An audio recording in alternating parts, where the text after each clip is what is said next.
ना करा देंगे कि जब भी देखोगे तुम्हें याद हो जाएगा। ठीक है, तो ये ओम का नियम है। ठीक है, ये जो ओम का नियम है वैज्ञानिक ओम के नाम पर ही है। ठीक है, जो ओम है ना, जॉर्ज साइमन ओम है। वैज्ञानिक का नाम क्या है? वैज्ञानिक जो है जॉर्ज साइमन ओम। ठीक है, जॉर्ज साइमन ओम। अगर कहीं लिखना है भाषा में लिख देना। ठीक है, हम तो सिर्फ ओम का नियम थोड़ा सा बताया है, ओम का नियम प्योर बताया। ठीक है, ठीक है।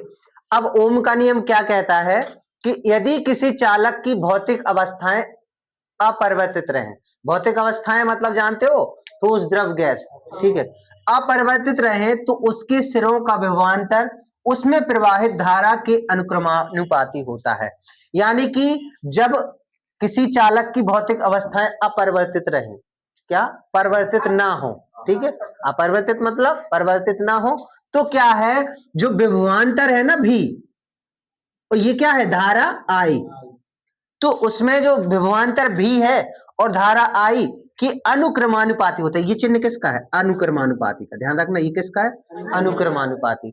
तो इसमें यही कहा है, यदि किसी चालक की भौतिक अवस्थाएं अपरिवर्तित रहें, यदि किसी चालक की भौतिक अवस्थाएं अपरिवर्तित रहें तो उसके सिरों का विभवांतर, उसके सिरों का विभवांतर उसमें प्रवाहित धारा की अनुक्रमानुपाती होता है। तो धारा की अनुक्रमानुपाती विभवांतर लिखा है। ठीक, धारा के अनुक्रमानुपाती क्या लिखा है? विभवांतर। यदि यदि चालक में विभवांतर भी वोल्ट हो, चालक में विभवांतर भी वोल्ट हो तथा धारा आई हो, तो ओम के नियम से, ओम के नियम से क्या लिख दिया? भी अनुक्रमानुपाती आई। क्योंकि जो धारा है ना विभवांतर के अनुक्रमानुपाती होता है। ठीक है, इस अनुक्रमानुपाती का मतलब होता है कि एक चीज बढ़ेगी दूसरी ऑटोमेटिक बढ़ जाएगी। ठीक है, अच्छा, भी अनुक्रमानुपाती आई, हम जब कभी भी अनुक्रमानुपाती के चिन्ह को हटाते हैं तो हमें ना कोई नियतांक लेना पड़ता बराबर में। तो हम इस अनुक्रमानुपाती को हटाएंगे तो बराबर में आर ले लिया, जहां आर एक स्थिरांक है या कह सकते हैं नियतांक है। ठीक है, अभी सुनते जाओ। ठीक है, तो भी बराबर आर आई लिख सकते हैं, या फिर क्या लिख सकते हैं? भी बराबर, इधर लिख दे रहे हैं हम, भी बराबर आई इंटू आर भी लिख सकते हैं। आई को पहले लिख दो, आर को बाद में लिख दो, तो भी बराबर क्या हो जाता है? आई इंटू आर। ठीक है, आई आर। ठीक है, अब भी देखो, आर अगर यहीं रहे और आई को इधर पहुंचा दिया तो ये कहां जाएगी? नीचे जाएगी। तो आर बराबर भी अपॉन आई भी लिख सकते हैं। ठीक है, और भी बराबर तो लिख सकते हैं आर आई, और आर बराबर भी अपॉन आई, और कभी आई बराबर निकालना है तो भी अपॉन आर हो जाएगा। हो जाएगा कि नहीं हो जाएगा? आर बराबर क्या हो, वो सॉरी, आई बराबर क्या हो जाएगा? अगर निकालना हो तो भी अपॉन आर भी हो जाएगा। ठीक है, अब एक चीज ध्यान से सुन लो, देखो भी जहां क्या है, जहां भी तुम्हारा है वोल्ट या विभवांतर, मात्रक, सॉरी विभवांतर, क्या है? विभवांतर। भी क्या? विभवांतर। और आर क्या है? प्रतिरोध। आर क्या है? अभी एक चिन्ह पढ़ा था तुम लोगों ने, ये वाला, ये चिन्ह किसका था? प्रतिरोध का था। ठीक है, ये चिन्ह प्रतिरोध का था। कभी ऐसा मिले तो समझ जाना ये प्रतिरोध, और इसे इसे अपन लोग आर द्वारा लिख सकते हैं। इसको क्या द्वारा लिख? आर से। ठीक है, और आर से, और आई क्या है तुम्हारी? धारा है। आई तो अपन लोग पहले ही से पढ़ते आ रहे हैं, आई क्या है? धारा है। ठीक है, तो भी बराबर आई इंटू आर, ये किसका नियम है? ओम का नियम। ये ओम का नियम है, भी बराबर आई इंटू आर, या आर बराबर भी अपॉन आई, भी बराबर आर आर आर आई। ठीक है, ये ओम के नियम से ये प्राप्त होता है। ठीक है, लिख लो, लिख गया? ये थोड़ा और चीजें हैं वो लिख लो। देखो, प्रतिरोध या वैद्युत प्रतिरोध। ठीक है, तो क्या है प्रतिरोध? पहले प्रतिरोध शब्द का मतलब समझो, कोई चीज जा रही है तो उसका विरोध करना, वो होता है प्रतिरोध। मतलब किसी चीज का विरोध होता है प्रतिरोध। ठीक है, अब क्या होगा? देखो, धारा में, धारा बह रही ना, उसको रोकने की कोशिश कर रहा है। जैसे करंट आता है ना, तो कहते हैं इतने वोल्टेज का आ रहा है, इतने तो हाई वोल्टेज का आ रहा है, तो उसको कम करने के लिए क्या करते हैं? उसको रोकना पड़ता है ना थोड़ा।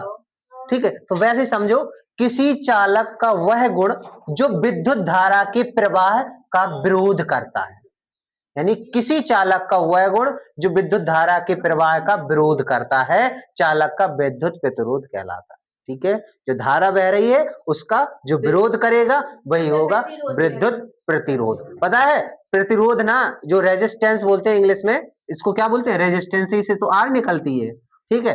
रेजिस्टेंस मतलब प्रतिरोध। ये क्या करता है, जो धारा बह रही है ना तारों में, वायर में जो धारा बहती है उसका विरोध करता है।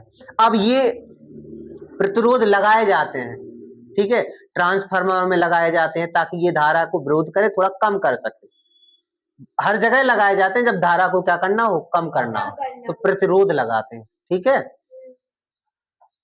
यदि धारा आई हो, धारा क्या हो, आई, और विभवांतर बी हो, तो क्या हो जाएगा, आर बराबर वी अपॉन आई, या फिर कह सकते हैं चालक का प्रतिरोध बराबर विभवांतर बटे धारा।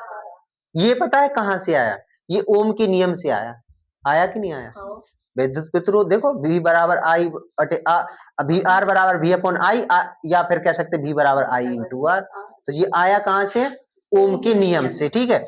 विद्युत प्रतिरोध का मात्रक कैसे निकालेंगे, देखो विद्युत प्रतिरोध का R बराबर V का मात्रक V अपॉन आई होता है, तो V का मात्रक यानी विभवांतर का मात्रक हमने बताया था वोल्ट, बताया था ना, और I का मात्रक एम्पियर बताया था, तो लिख देंगे वोल्ट बटे एम्पियर या वोल्ट प्रति एम्पियर। अगर वोल्ट प्रति एम्पियर कहीं लिखा मिल जाए तो ये समझ जाना किसका मात्रक है, नहीं, प्रतिरोध का, प्रतिरोध का, ठीक है। और विद्युत प्रतिरोध का जो मात्रक ओम होता है, ये जो चिन्ह कहीं लिखा मिल जाए तो ये भी मात्रक किसका है, मतलब विद्युत प्रतिरोध का मात्रक, ये ओम है। प्रतिरोध का मात्रक क्या होता है, ओम। ये भी विद्युत प्रतिरोध का मात्रक होता है, ये भी विद्युत प्रतिरोध का मात्रक होता है, ध्यान रख कहीं ओम मिल जाए। इसे, इस चिन्ह को क्या बोलते हैं, ओमेगा, इस चिन्ह को बोलते हैं ओमेगा।